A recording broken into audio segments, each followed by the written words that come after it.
Apa yang terjadi ketika matahari pengetahuan terpaksa bersembunyi di balik awan kemiskinan? Apa yang terjadi ketika sebutir berlian harus bekerja di tambang batu bara? Pernahkah dunia melihat kemampuan sejati seseorang yang tersembunyi di balik pakaian compang-camping dan tangan yang berdebu? Ini adalah kisah tentang seorang insinyur muda dari Indonesia yang impiannya dibelenggu oleh kemiskinan dan memaksanya bekerja sebagai buruh di bawah terik matahari Dubai. Ini juga kisah tentang seorang insinyur Arab yang satu goresan penanya menentukan nasib sebuah gedung bernilai jutaan dolar. Ketika insinyur yang menjadi buruh itu, tanpa memedulikan nyawa dan pekerjaannya, mengungkap kesalahan fatal yang terjadi di situs konstruksi raksasa itu di hadapan sang insinyur Arab, itu bukan sekadar keluhan. Itu adalah suara kebenaran dan nurani yang tidak bisa diabaikan. Apa yang terjadi setelah suara itu terdengar tidak hanya mengubah dunia pemuda Indonesia itu selamanya, tetapi juga dunia setiap orang yang percaya pada kemanusiaan. Apa yang dilakukan insinyur Arab itu adalah sesuatu yang tidak pernah bisa dibayangkan oleh siapapun. Di jantung Pulau Jawa, tidak jauh dari aliran Sungai Bengawan Solo, terdapat sebuah desa kecil tanpa nama yang bernama Desa Harapan. Meskipun namanya penuh makna, takdir desa itu seolah hanya diliputi debu sejarah. Di salah satu sudut desa ini, berdirilah sebuah rumah tua berdinding bata merah yang belum diplester, atapnya bocor saat hujan dan dindingnya seolah menceritakan kisah kemiskinan. Di rumah inilah Budi Santoso lahir. Ayahnya, Pak Rahman, adalah seorang petani miskin yang hanya memiliki sepetak sawah kecil, tidak cukup untuk menghidupi seluruh keluarga. Ibunya, Ibu Siti, adalah seorang wanita yang sangat penyayang dan taat beragama, yang turut membantu menopang ekonomi keluarga dengan bekerja sebagai buruh tani di sawah orang lain. Budi juga memiliki seorang adik perempuan, Aisyah, yang matanya penuh dengan impian akan masa depan yang lebih baik. Meskipun hidup dalam kemiskinan yang parah, Pak Rahman dan Ibu Siti memiliki satu tekad, putra mereka harus bersekolah. Mereka sendiri buta huruf, tetapi mereka tahu bahwa satu-satunya kunci untuk membuka gembok kemiskinan mereka adalah pendidikan. Sejak kecil, Budi menunjukkan kecerdasan yang luar biasa di sekolah. Soal matematika sesulit apapun bisa ia selesaikan dengan mudah, dan ia memiliki minat yang mendalam pada prinsip-prinsip sains. Guru di sekolah negeri desa sering berkata kepada Pak Rahman, "Anakmu ini kelak akan menjadi orang besar. Kirim dia ke kota."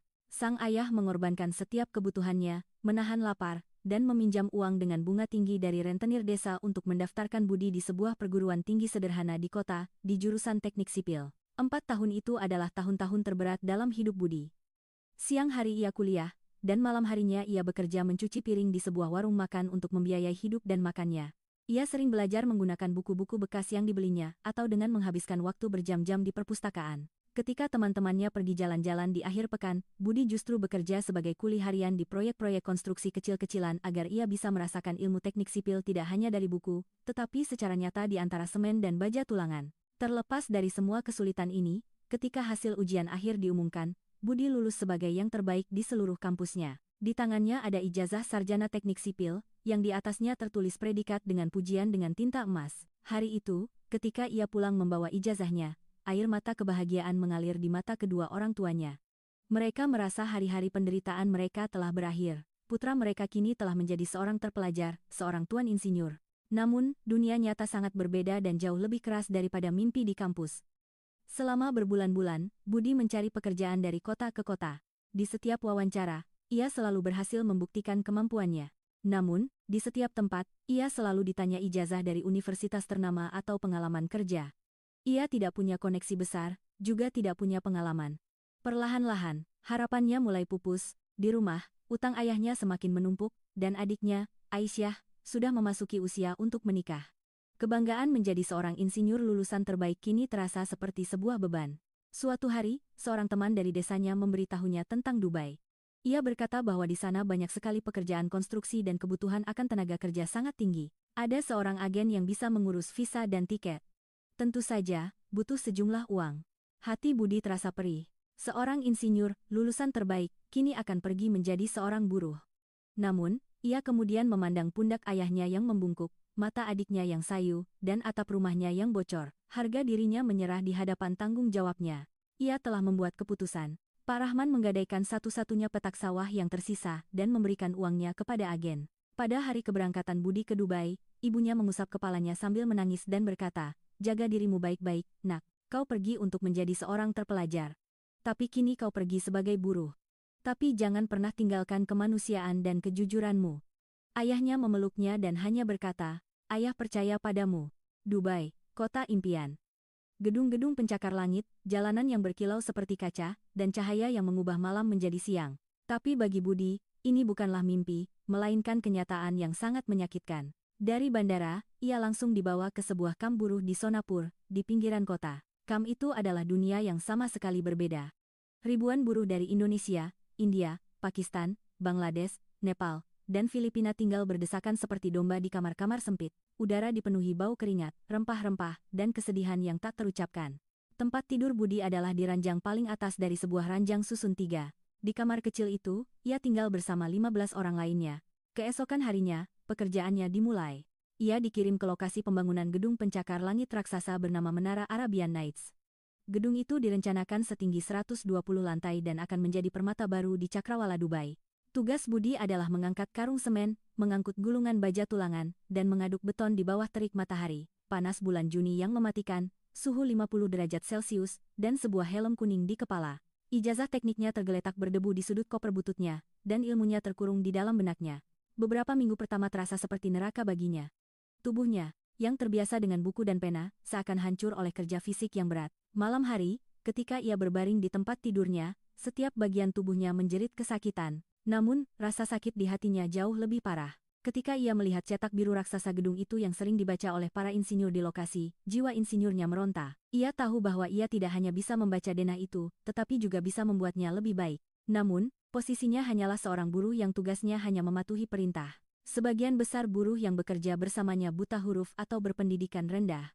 Mereka semua memikul beban cerita hidup mereka masing-masing. Ada yang menabung untuk pernikahan putrinya, ada yang bekerja ribuan mil jauhnya dari keluarga demi memberikan pendidikan yang baik untuk anak-anaknya. Budi menghormati mereka semua, tetapi ia tidak bisa benar-benar berbaur. Di waktu luang, ia sering duduk diam sambil mengamati struktur bangunan, membuat perhitungan dalam benaknya. Kepala insinyur proyek ini adalah Tuan Omar Al-Mubaidillah, seorang pria Arab berusia 45 tahun yang tinggi, tegap, dan berwibawa. Tuan Omar adalah seorang insinyur yang sangat kompeten dan berpengalaman, tetapi ia juga sangat pemarah dan tegas. Baginya, kualitas pekerjaan dan tenggat waktu adalah segalanya. Ia berkeliling lokasi beberapa kali sehari, dan jika ia menemukan kesalahan sekecil apapun, ia tidak akan segan memarahi siapapun, dari pengawas hingga buruh. Suaranya yang menggelegar membuat seluruh lokasi proyek bergetar. Semua orang takut padanya. Budi juga beberapa kali melihatnya dari kejauhan. Ia menghormati profesionalismenya, tetapi juga takut pada amarahnya. Hampir 3 bulan telah berlalu sejak Budi mulai bekerja. Ia sudah mulai terbiasa dengan lingkungan itu. Suatu hari, ia dan beberapa buruh lainnya ditugaskan untuk memasang penyangga hidrolik, jak, untuk menopang bekisting baja yang akan digunakan untuk pengecoran beton di lantai 35. Pengawas mereka, seorang pria Filipina yang galak bernama Rico, memerintahkan mereka untuk bekerja cepat lalu pergi. Ketika Budi sedang memasang penyangga, matanya tertuju pada anyaman baja tulangan yang dipasang di bawah bekisting. Ada sesuatu yang terasa tidak benar. Ia teringat masa-masa kuliahnya. Struktur itu adalah sebuah pelat cantilever bagian balkon yang menjorok keluar tanpa penyangga di bawahnya. Budi ingat bahwa pada struktur seperti itu, untuk menahan tegangan, tenian, baja tulangan utama harus ditempatkan di bagian atas. Namun di sini, para pekerja, entah karena kesalahan atau kelalaian pengawas, telah meletakkan tulangan utama di bagian bawah. Ini adalah kesalahan yang sangat besar dan berbahaya. Beberapa hari setelah pengecoran, ketika bekisting dilepas, pelat itu bisa runtuh karena beratnya sendiri atau karena beban tambahan sekecil apapun. Darah Budi seakan berhenti mengalir. Ia segera memberitahu seorang buruh senior dari Indonesia, Pak Karim. Pak Karim melirik sejenak dan berkata, "Sudahlah, nak, bukan urusan kita. Kita kerjakan saja apa kata pengawas. Kalau sok pintar, nanti dipecat. Apa kau lupa, di sini kau itu buruh, bukan insinyur." Perkataan Pak Karim memang benar. Namun, nurani Budi terusik. Ini bukan sekadar kesalahan, ini bisa merenggut nyawa banyak orang tak berdosa di masa depan. Malam itu ia tidak bisa tidur. Pikirannya terus dipenuhi oleh gambaran anyaman baja yang salah itu. Ia teringat pesan ibunya, "Nak, jangan pernah tinggalkan kejujuranmu." Keesokan harinya, ia memberanikan diri untuk mencoba memberitahu pengawasnya, "Rico." Bukannya mendengarkan, Rico malah membentaknya, "Kau mau mengajariku ilmu teknik, kerjakan saja tugasmu dan tutup mulutmu. Kalau sekali lagi kau mencoba menceramahiku, akan kupastikan kau dipecat dari perusahaan ini." Budi terdiam, tetapi badai di dalam dirinya semakin kencang. Ia tahu bahwa sore itu pengecoran pelat tersebut akan dilakukan, dan setelah itu, memperbaiki kesalahan ini akan menjadi hampir mustahil. Ia pun mengambil keputusan terbesar dan paling berbahaya dalam hidupnya. Ia memutuskan akan berbicara langsung dengan Tuan Omar. Ini sama saja dengan mengundang maut. Seorang buruh rendahan menghadap langsung kepala insinyur, apalagi untuk melaporkan sebuah kesalahan. Ini adalah pelanggaran yang hukumannya bisa berupa pemecatan dan mungkin deportasi dari Dubai selamanya. Sejenak, wajah kedua orang tuanya terlintas di benaknya. Impian pernikahan adiknya melintas di pikirannya. Kakinya mulai gemetar, tapi kemudian, ia teringat wajah orang-orang tak dikenal yang di masa depan mungkin akan berdiri di balkon itu, dan ia merasa masalah pribadinya tidak lebih besar dari nyawa orang-orang tak berdosa itu. Sore harinya, ketika Tuan Omar sedang berjalan dari lokasi proyek menuju kantornya yang megah, Budi mengumpulkan seluruh keberaniannya dan berlari untuk berdiri di hadapannya. Pakaiannya berlumuran semen, wajahnya penuh keringat dan debu, dan matanya menunjukkan tekad yang aneh. Pengawal Tuan Omar mencoba menyingkirkannya, tetapi Tuan Omar menghentikan mereka dengan isyarat tangan. Ia menatap Budi dari atas ke bawah dengan tatapan tajamnya dan bertanya dengan suaranya yang dalam dan berwibawa, "Ada apa?" Tenggorokan Budi terasa kering.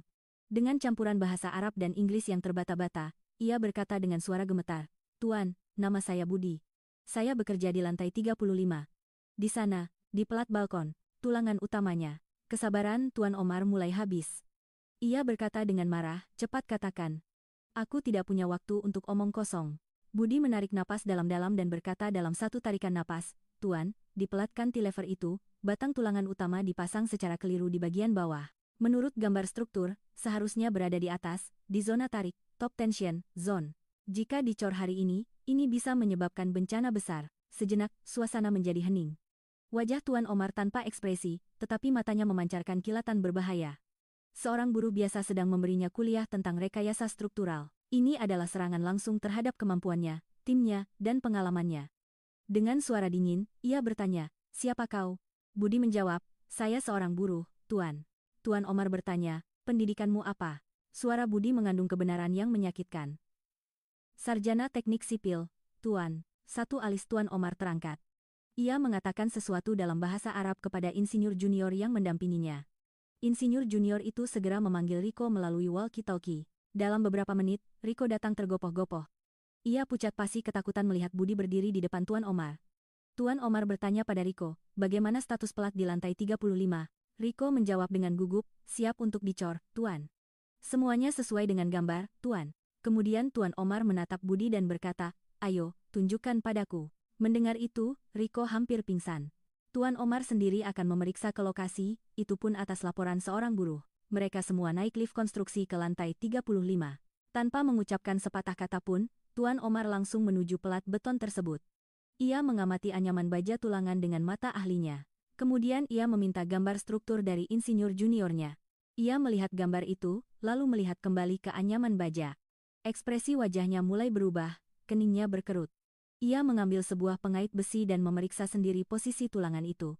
Dan kemudian, apa yang dilihatnya membuat matanya terbelalak karena marah dan terkejut. Budi benar. Benar sekali.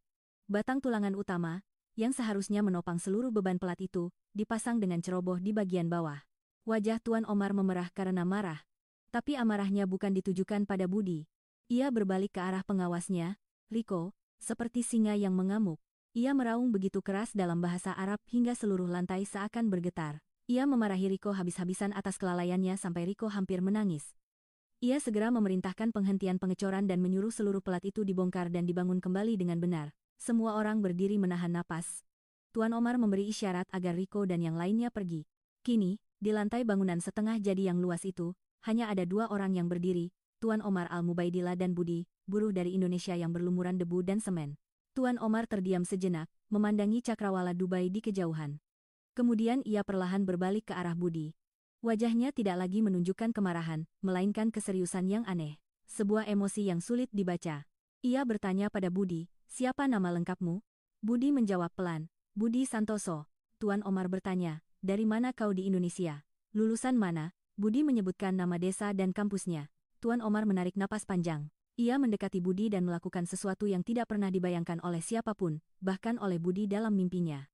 Ia mengulurkan tangannya dan menjabat tangan Budi yang berdebu itu dengan erat. Dengan suaranya yang dalam dan jelas, ia berkata, "Terima kasih, Budi. Hari ini, kau tidak hanya menyelamatkan gedung ini dari bencana besar. Kau telah menyelamatkan banyak nyawa tak berdosa, dan kau juga telah menyelamatkan nama baikku." Air mata menggenang di mata Budi. Setelah bertahun-tahun, akhirnya ada yang menghargai ilmunya, ijazahnya. Tuan Omar melanjutkan, tempat seorang insinyur bukan mengangkat karung semen. Besok pagi, kau tidak perlu datang ke lokasi. Kau datang langsung ke kantorku dan temui aku. Dan ya, bawa serta ijazah dan semua dokumenmu. Keesokan paginya, setelah mandi dan mengenakan pakaian terbaiknya yang sudah usang, Budi melangkah masuk ke kantor Tuan Omar yang megah di dalam gedung kaca itu dengan membawa mapnya. Rasanya seperti memasuki dunia lain. Tuan Omar mempersilakannya duduk dan memeriksa semua sertifikatnya. Ia melihat transkrip nilai Budi, yang menunjukkan nilai di atas 90 di setiap semester. Ia mengajukan beberapa pertanyaan teknik yang sulit, dan jawaban Budi yang detail dan akurat membuatnya semakin terkesan. Tuan Omar bersandar di kursinya dan berkata, "Budi, aku sangat terkesan dengan kemampuan dan kejujuranmu. Aku sudah mencari tahu tentang latar belakangmu. Aku tahu kondisi seperti apa yang telah kau lalui untuk sampai di sini. Mulai hari ini, kau bukan lagi seorang buruh." Ia menekan interkom dan memanggil Departemen SDM, lalu berkata, "Siapkan surat pengangkatan baru. Tuan Budi Santoso, jabatan, asisten insinyur lapangan. Dia akan melapor langsung kepadaku. Gaji setara dengan insinyur juniorku, dan dia akan diberikan apartemen keluarga berperabot lengkap serta mobil perusahaan." Budi tidak percaya dengan apa yang didengarnya. Tangan dan kakinya terasa lemas. Asisten insinyur lapangan, apartemen, mobil, semua ini terasa seperti mimpi. Tuan Omar tersenyum. Itu adalah salah satu senyumnya yang sangat langka. Ia berkata, "Ini bukan bantuan, Budi. Ini adalah hak yang pantas kau dapatkan atas kemampuanmu. Perusahaan ini membutuhkan insinyur yang cerdas dan jujur sepertimu. Sekarang, temuilah dulu bagian SDM, dan hal pertama yang harus kau lakukan setelah itu adalah menelepon keluargamu. Aku yakin mereka sedang menunggu untuk mendengar suaramu." Hari itu, ketika Budi dengan tangan gemetar menelepon ke desanya dan memberitahu ibunya bahwa ia bukan lagi seorang buruh, melainkan telah menjadi seorang tuan, seorang insinyur di Dubai, isak tangis kebahagiaan dan doa yang ia terima dari seberang telepon adalah penghasilan terbesar dalam hidupnya. Nasib Budi berubah dalam satu hari. Keesokan harinya, ia datang ke lokasi proyek bukan dengan helm kuning dan pakaian compang-camping, melainkan dengan helm putih dan seragam biru seorang insinyur profesional. Para pengawas dan buruh yang kemarin bekerja bersamanya kini memanggilnya Pak Budi. Tuan Omar membimbingnya di bawah sayapnya. Ia bukan hanya menjadi bos, tetapi juga seorang guru dan kakak baginya. Ia mengajari Budi setiap detail teknologi konstruksi paling modern di Dubai, dan Budi, dengan kerja keras, dedikasi, dan otaknya yang cemerlang, membuktikan bahwa keputusan Tuan Omar tidak salah. Ia menyarankan banyak perbaikan lain dalam proyek itu yang menghemat jutaan dolar bagi perusahaan. Dalam beberapa bulan, dari gajinya, ia melunasi seluruh utang ayahnya dan menyelenggarakan pernikahan yang sangat meriah untuk adiknya, Aisyah. Ia juga membawa kedua orang tuanya berkunjung ke Dubai. Melihat putra yang mereka lepas sebagai buruh kini menjadi seorang insinyur hebat, dada mereka membusung karena bangga. Budi kini telah menjadi bagian penting dari kisah sukses Menara Arabian Nights. Sebuah kisah yang akan selalu mengingatkan kita bahwa kilau pengetahuan dan kejujuran tidak bisa disembunyikan oleh kemiskinan atau keadaan apapun untuk waktu yang lama. Teman-teman, kisah ini mengajarkan kita bahwa identitas sejati Anda tidak ditentukan oleh jabatan atau pakaian Anda, tetapi oleh pengetahuan, keberanian, dan kejujuran Anda. Jika bakat itu tulus, ia pasti akan menemukan jalannya. Yang dibutuhkan hanyalah keberanian untuk mengambil langkah yang tepat pada waktu yang tepat. Dan kisah ini juga mengajarkan kita bahwa seorang pemimpin sejati adalah ia yang mampu mengatasi keangkuhan jabatannya untuk mendengarkan kebenaran dari orang yang lebih rendah posisinya dan memiliki kebesaran hati untuk mengakui kemampuannya.